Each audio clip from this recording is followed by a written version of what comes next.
Story time Telugu.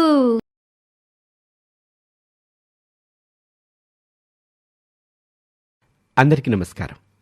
ఈరోజు మనం తెలుసుకోబోతున్న story అక్కా చెల్లి. గోపాలపురం అనే ఒక పల్లెటూరులో కృష్ణమూర్తి, శారద అనే భార్యాభర్తలు ఉంటారు. వీరికి స్రవంతి, స్నేహ అనే ఇద్దరమ్మాయిలు. ఇద్దరూ ఒకే గవర్నమెంట్ కాలేజ్లో డిగ్రీ చదువుతూ ఉంటారు. వీరిది వ్యవసాయ కుటుంబం. కృష్ణమూర్తి తనకున్న కొద్దిపాటి పొలాన్ని పండించుకుంటూ కుటుంబాన్ని పోషిస్తూ ఉంటాడు. కాని కూతుర్లిద్దరూ డిగ్రీ చదువుకునే వయసుకు రావటంతో గత కొద్ది రోజుల నుండి ఇంకా కొంచెం ఆర్థికంగా నిలబడ్డం కోసం కృష్ణమూర్తి తన పొలంతో పాటు కొంత పొలం కౌలికి తీసుకుంటాడు. ఒకరోజు కృష్ణమూర్తి పొలంలో పనిచేస్తూ ఉంటాడు. ఆ పక్క పొలంలోనే పనిచేసుకుంటున్న సత్యం, ఏంటి కృష్ణమూర్తి, ఎప్పుడూ లేంది ఈ సంవత్సరం కౌలు కూడా చేస్తున్నావు, ఏంటి సంగతి? నీకేమయ్యా సత్యం, ఇద్దరూ మగపిల్లలే. ఇంటికొచ్చే కట్నమే గాని పోయే కట్నం లేదుగా. ఓహో, అయితే ఈ సంవత్సరం నీ కూతుళ్ళకి పెళ్లిళ్ళు చేయాలని నిర్ణయించుకున్నావన్నమాట. ఈ సంవత్సరం అని కాదు గాని ఇప్పటి నుండి జాగ్రత్త పడాలి గదా. కట్నం కోసం డబ్బులు కూడబెట్టుకోవాలి గదా. నాలాంటి ఆడపిల్ల తండ్రి కష్టాలు నీకు అర్థం కావులే. అలా అనకు. నాకు కడుపును బుట్టిన కూతుళ్ళు లేకపోయినా తోడబుట్టిన ఆడపిల్లలున్నారుగా. ఆడపిల్లలుంటే ఎలా ఉంటుందో నాకు తెలుసులే. తెలియటం వేరు, బాధ్యతలు మొయ్యటం వేరు. మీ అక్కల బాధ్యత, చెల్లెల బాధ్యత మీ నాన్న మోశాడు. మా అక్క చెల్లెల బాధ్యత పూర్తిగా నేను మొయ్యకపోయినా కాస్తో కూస్తో నేను కూడా మోసానులేవయ్యా. మరోపక్క స్రవంతి, స్నేహ కాలేజ్కి వెళ్లటానికి రెడీ అవుతూ ఉంటారు. పెద్దమ్మాయి స్రవంతి చదువు విషయంలో చాలా తెలివైంది. క్లాస్లో ఎప్పుడూ ఫస్ట్ వస్తుంది. కాని మిగతా విషయాల్లో స్నేహతో పోలిస్తే అంతగా లోకం పోకడ తెలియని భయస్తురాలు. స్నేహ మాత్రం అలా కాదు. చదువు విషయంలో అంతగా మార్క్స్ రాకపోయినా ఈ జనరేషన్కి ఉండాల్సిన తెలివితేటలన్నీ పుష్కలంగా ఉన్న అమ్మాయి. చాలా ధైర్యవంతురాలు కూడా. హలో మాలోకం, కాస్త పక్కకు జరుగు, నేను తల దువ్వుకోవాలి. నీకెన్నిసార్లు చెప్పాను నన్నలా పిలవద్దని? నాకలా పిలిస్తే చిరాకు. నన్నేం చేయమంటావు? ఉన్నదే మాట్లాడాలి కదా.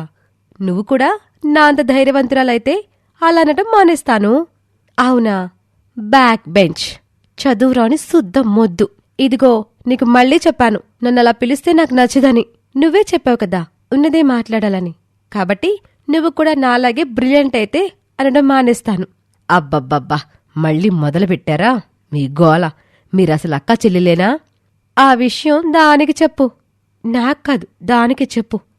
స్నేహ, అక్క అనే గౌరవం నీకు లేదు. స్రవంతి, చెల్లెలనే ప్రేమ నీకు లేదు. ఆవిడకి లేకపోవచ్చు, నాకుంటుంది. నాది సేమ్ డైలాగ్.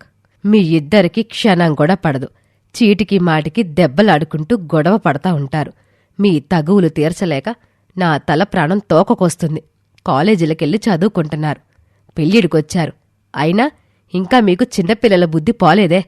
లేటవుతుంది, ఇక కాలేజీకి బయలుదేరండి అని శారద అనటంతో అక్కా చెల్లెళ్ళిద్దరూ కాలేజ్కి బయలుదేరుతూ టాటా అమ్మా అని చెప్తారు. అమ్మాయి స్రవంతి, జాగ్రత్త అని చెబుతుంది శారద. అంతే, వెంటనే పగలబడి నవ్వుతుంది స్నేహ స్రవంతిని వెక్కిరిస్తూ. అమ్మా, నా ఒక్కదానికి చెప్తావు ఎందుకు? దానికి చెప్పమా మరి? అది కాదే, స్నేహ తెలివైంది, ఎలాగైనా నెట్టుకొస్తుంది. నువ్వలా కాదు కదా, అందుకే చెప్పానులేవే.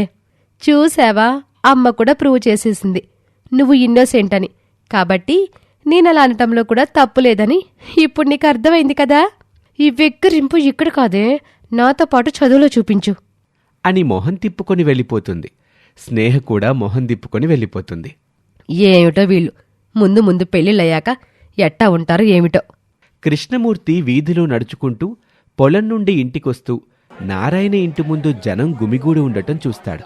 అటువైపుగా వెళ్తున్న ఆ ఊరి వ్యక్తైన వెంకటేశాన్ని పిలిచి, కృష్ణమూర్తి, ఏంటయ్యా వెంకటేశం, నారాయణ ఇంటి ముందా జనం? ఏమైంది? ఏంటి, ఇంకా నీకు తెలియలేదా? లేదయ్యా, నేనిప్పుడే పొలం నుండొస్తున్నాను. పాపం, నారాయణ ఒక్కగానొక్క కూతురు. ఏమైందయ్యా? ఆయన కూతురికి ఏదైనా జబ్బు చేసిందా? అవును, ప్రేమ అనే మాయరోగం పుట్టింది. ఏంటయ్యా, నువ్వేమంటున్నావో నాకేం అర్థం కావటం లేదు. ఆ నారాయణ కూతురు ఎవర్నో ప్రేమించి లేచిపోయిందంటయ్యా. అది విని ఆశ్చర్యపోతాడు కృష్ణమూర్తి. వీధిలో నడుస్తున్నాగాని తలెత్తి చూసేదిగాదు. చాలా మంచి పిల్ల, పలకరిస్తే గాని పలకదు. ఆ పిల్ల లేచిపోవడమేంటయ్యా? మేమందరం కూడా అనుకునేది అదేనయ్యా. పాపం నారాయణ దంపతులు ఎంత అల్లాడిపోతున్నారు. చక్కగా చదువుకుంటుందిలేనని కాలేజీకి పంపిస్తుంటే పట్నంలో ఆ పిల్ల ఎంత పని చేసిందో చూడు. ఇట్లాంటివి జరుగుతుంటే ఆడపిల్లల్ని కాలేజీలకి పంపించాలంటే, పై చదువులు చదివించాలంటేనే భయమేస్తుందయ్యా అనేసి వెళ్ళిపోతాడు వెంకటేశం. ఈసారి కూడా క్లాస్ ఫస్ట్ స్రవంతినే. అది విని స్రవంతి చాలా హ్యాపీగా ఫీల్ అవుతుంది. క్లాసులో అందరూ క్లాప్స్ కొడుతూ ఉంటారు. స్రవంతి, నిన్ను చూస్తూ ఉంటే నాకు చాలా గర్వంగా ఉంది. నువ్వు జీవితంలో గొప్ప స్థాయికి వస్తావు. Thanks madam. స్రవంతికి కూడా మనసులో అదే ఉంటుంది. తను జీవితంలో చాలా గొప్ప స్థాయికి వస్తానని అనుకుంటూ ఉండగా స్రవంతి పక్కనే ఉన్న తన స్నేహితురాలైన పల్లవి, స్రవంతి, నిన్ను చూస్తుంటే నాకు చాలా జలసీగా ఉందే. ఎందుకేమిటి? ఎప్పుడు నువ్వే క్లాస్ ఫస్ట్ వస్తావు. నేనెంత ట్రై చేసినా నీతో పోటీ పడలేకపోతున్నాను. ఆ సీక్రెట్ ఏమిటో నాకు కూడా చెప్పవే. సీక్రెట్ లేదేమీ లేదు, చదువుని కష్టంగా కాకుండా ఇష్టంగా చదవడమే అని నవ్వుతుంది స్రవంతి. మరోపక్క స్నేహ లైబ్రరీలో జనరల్ నాలెడ్జ్ బుక్స్ చదువుతూ ఉంటుంది. అప్పుడే అక్కడికొస్తుంది తన ఫ్రెండ్ కీర్తి. ఏంటే సబ్జెక్ట్ బుక్ చదవకుండా జనరల్ నాలెడ్జ్ బుక్ చదువుతున్నావు? నాకివే ఇంట్రెస్ట్లే. క్లాస్లో లీస్ట్ మార్క్స్ వచ్చింది నీకే, ఆ విషయం మర్చిపోయావా?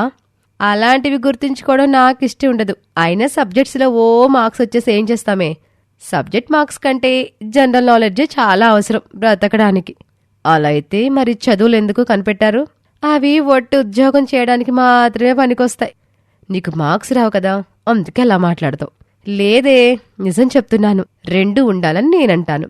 సరే అనుకుంటే అనుకో అని పైకి లేస్తుంది స్నేహ. ఎక్కడికి? క్యాంటీన్కి వెళ్ళొస్తాను, ఆకలవుతుంది అని అక్కడ్నుంచి వెళ్తుంది స్నేహ. అప్పుడే స్రవంతితో తన క్లాస్ అమ్మాయి హర్షిని గొడవ పడుతూ ఉంటుంది. ఏయ్ స్రవంతి, ఈసారి క్లాస్ ఫస్ట్ నేనే రావాలని చెప్పాను కదా, అయినా నువ్వు వినలేదు. ఆ మాటకు స్రవంతి భయపడుతూ, నాకు చెప్తే నేనేం చేస్తాను? నువ్వు బాగా చదివితే నువ్వే ఫస్ట్ వచ్చేదానివి. ఏంటే నోరు లేస్తుందే? నా గురించి నీకు తెలీదు అని అంటుంది. అప్పుడే అక్కడికొచ్చిన స్నేహ, చా అలాగా, అయితే అదేంటో తెలిసేలా చెప్పు, వింటాము. తనతో మనకెందుకు గొడవ? నువ్వు క్లాస్కి పో. ఏంటి, మీ అక్కకి నువ్వు సపోర్ట్ వస్తున్నావా? అవును, అయితే ఏం చేస్తావు? నీ సంగతేమో కానీ నా సంగతి నీకు తెలీదు. జడ పట్టుకుని ఈడ్చి కొడతాను. అంత ధైర్యం ఉందా నీకు? చూపించమంటావా? అంటూ స్నేహ పిడికిలి బిగించి హర్షిని మీదకు రాబోతుంది. అది చూసి స్రవంతికి భయం పెరిగిపోతుంది. హర్షిని పక్కనే ఉన్న తన స్నేహితురాలు దివ్య, ఏ హర్షిని, వద్దే, దాని గురించి నీకు తెలీదు. అది స్రవంతిలాగా సాఫ్ట్ కాదు, అన్నంత పని చేస్తుంది. మనం పోదాం పద. చూసావా, నీ మార్కులు ఇక్కడ ఉపయోగపడలేదు. నేనేమీ నీలాగా రౌడీని కాదు. పోనీలే అని నిన్ను సేవ్ చేస్తే థ్యాంక్స్ చెప్పడం పోయి రౌడీ అంటున్నావా? నువ్వు చేయకపోతే జరిగే నష్టమేమీ లేదులే. అదే 2 తిట్లు తిట్టుకొని నోరు నొప్పుట్టేదాకా వాగేసి వెళ్ళిపోతుంది. అంతేగాని నువ్వు మాత్రం పిరికిధనమని ఒప్పుకోవుగా అని నవ్వుకుంటూ అక్కడ్నుంచి వెళ్ళిపోతుంది స్నేహ. ఇక కృష్ణమూర్తి పొలం నుండి వచ్చి మడత కుర్చీలో వెళ్లకిల్లా పడుకుని దీర్ఘంగా ఆలోచిస్తూ ఉంటాడు. భర్తకు టీ తీసుకొని అక్కడికొస్తుంది శారద. ఇదిగోనయ్యా టీ. కృష్ణమూర్తి పలకడు. తన ఆలోచనలోనే ఉంటాడు. యావయ్యో, టీ తీసుకోమంటే ఉలుకు పలుకు లేకుండా ఉన్నావేంటి? అప్పుడు తన ఆలోచనల నుండి బయటకొచ్చిన కృష్ణమూర్తి, అమ్మాయిలు కాలేజీ నుండొచ్చారా? ఇంకా రాలేదయ్యా, కాసేపట్లో వస్తారులే. సమయానికి బస్సు అందాలి కదా. ఏంటయ్యా అంత దీర్ఘంగా ఆలోచిస్తున్నావు? ఈడొచ్చిన ఆడపిల్లల తండ్రికి ఏం ఆలోచనలుంటాయో అవే నాకు ఉన్నాయి. పిల్లల పెళ్లిలి గురించా? అవును, దాంతోపాటు ఇంకో భయం కూడా ఉంది. ఇంకో భయమా? పెళ్ళయ్యాక కూతుళ్ళ సంసారం ఎలా ఉంటదో, మంచి భర్తలు వస్తారో లేదని భయపడుతున్నావా? కాదే. మరింకేంటయ్యా? ఈ కాలం పిల్లలు ప్రేమలు దోమలు అంటూ జీవితాల్ని పాడు చేసుకుంటున్నారు. హోస్, దాని గురించా? మనకా భయం అక్కర్లేదయ్యా. మన పిల్లలు అలాంటి వాళ్ళు కాదులే. ఏమో, ఎవరికి తెలిసే ఎప్పుడేం జరుగుతుందో ఎట్టా మారతారో. అదేంటయ్యా అట్ట మాట్లాడతావు? ఇన్నాళ్ళుగా చూస్తున్నావు. మన పిల్లల మనస్తత్వం ఏమిటో మనకు తెలీదా? పిచ్చి మొహమా, మనం పిల్లల్ని చూసే విధానం వేరు, వాళ్ళ ఆలోచనలు వేరు. ఇంట్లో తల్లిదండ్రుల దగ్గరున్నట్టు పిల్లలు మిగతా చోట్ల కూడా ఉంటారా ఏంటి? ఏందయ్యా కొత్తగా మాట్లాడుతున్నావు? ఈ ప్రేమలు దోమలకి సంబంధించిన విషయాలు వాళ్ళు మనతో చెప్తారనుకున్నావా? లేకపోతే మన ముందు బయటపడతారనుకున్నావా? ప్రేమించే వాళ్ళు ఇలా ఉంటారు, ప్రేమించని వాళ్ళు ఇలా ఉంటారనేదేదైనా రాసిపెట్టుందా వాళ్ళ మొహాన మనం తెలుసుకోవటానికి? అలా అని కాదయ్యా, కానీ కాస్తో కూస్తో వాళ్ళ ప్రవర్తనలో అర్థం అవుతుంది కదా. నేనేమి మన పిల్లల్ని తప్పుబట్టడం లేదు శారదా. యుక్త వయసులో వాళ్ళ ఆలోచనలు పరిగెడుతూ ఉంటాయి, నిలకడగా ఉండవు. ఆ వయసులోని ఆలోచన ఛేదించటం అంటే వాళ్ళకి కష్టతరమైన విషయమే. మెదడు చెప్పిన దానికంటే మనసు చెప్పిన దాన్ని వినటానికి ఎక్కువగా ఇష్టం చూపుతారు. ఏవైందయ్యా నీకు? ఎందుకు ఈరోజు కొత్తగా ఇట్టా మాట్లాడుతున్నావు? ఆ నారాయణ కూతురు లేచిపోయిందంట అని తను చూసిన విషయం చెప్తాడు. అది విని శారద కూడా ఆశ్చర్యపోతుంది. ఆ తర్వాత ఏం జరిగిందో వచ్చే భాగంలో చూద్దాం.